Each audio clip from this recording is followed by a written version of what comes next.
What's up, guys? More Medic One here, and today we are going to be installing a brand new factory carburetor on a Kawasaki Fs600V. So the first thing that we're going to do is we're going to slide the carburetor over the studs just a little bit, and then we're going to take our governor spring. We're going to install it into the hole in the throttle shaft, just like that. And then the throttle shaft just pushes into the hole of the carburetor. It does not have a Z-bend because, let me show you this, kind of neat. Once you get that in there, and then you push the carburetor on back, this tab on the intake manifold keeps that in there. Ain't that slick?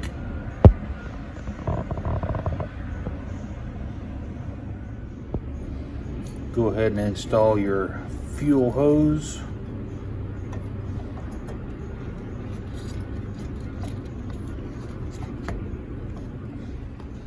At this point, we're going to slide the air horn over the studs, and we're going to mount that just like so.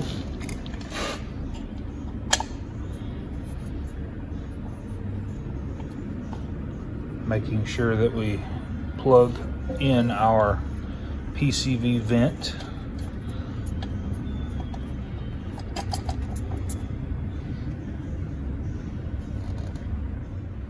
Next, we're going to install the throttle advance bracket.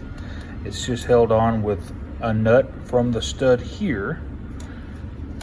And then what you want to do is make sure that the choke lever rides right on the bottom, or right on top of, rather, of the choke lever on the throttle bracket. So you want the throttle bracket underneath this choke arm right here. All right, so next we want to plug in our electrics.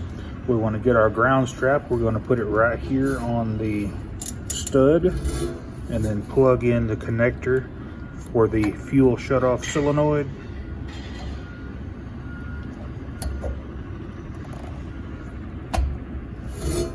Like so. Install your nut.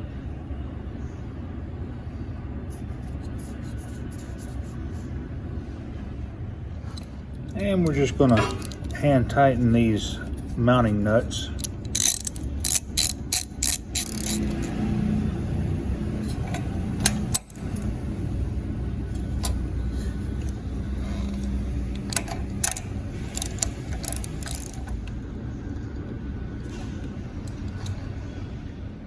And lastly, just install your air filter.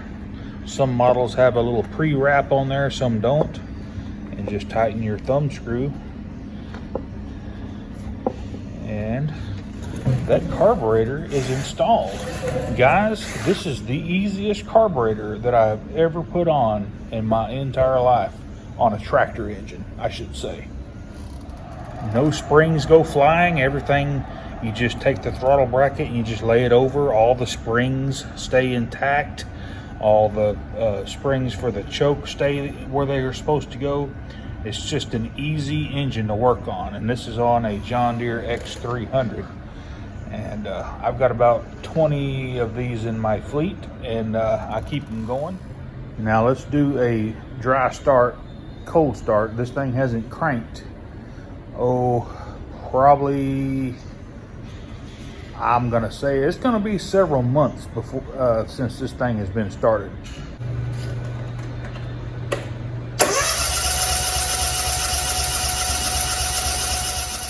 Uh-oh, guys, we got a fuel leak. Not good. Looks like we may have a compromised fuel line. Let's go ahead and get that fixed before we proceed. Alrighty, let's try that one more time.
Alrighty guys, hey, we got that little Kawasaki engine worked out pretty good. Got the RPM set to spec and everything's running like it's supposed to. All I gotta do now is put the little air filter cover back on there and put the hood back on it, and she's ready to rock and roll. Hey, if this helped you out, please give me a thumbs up and smash that subscribe button. And while you're there, click that bell to get all of my new videos. Hey, I want to know in the comments, what is the easiest engine that you've ever worked on? To me, these Kawasaki's are simple. Anyway, y'all have a good rest of your day. More Medic One.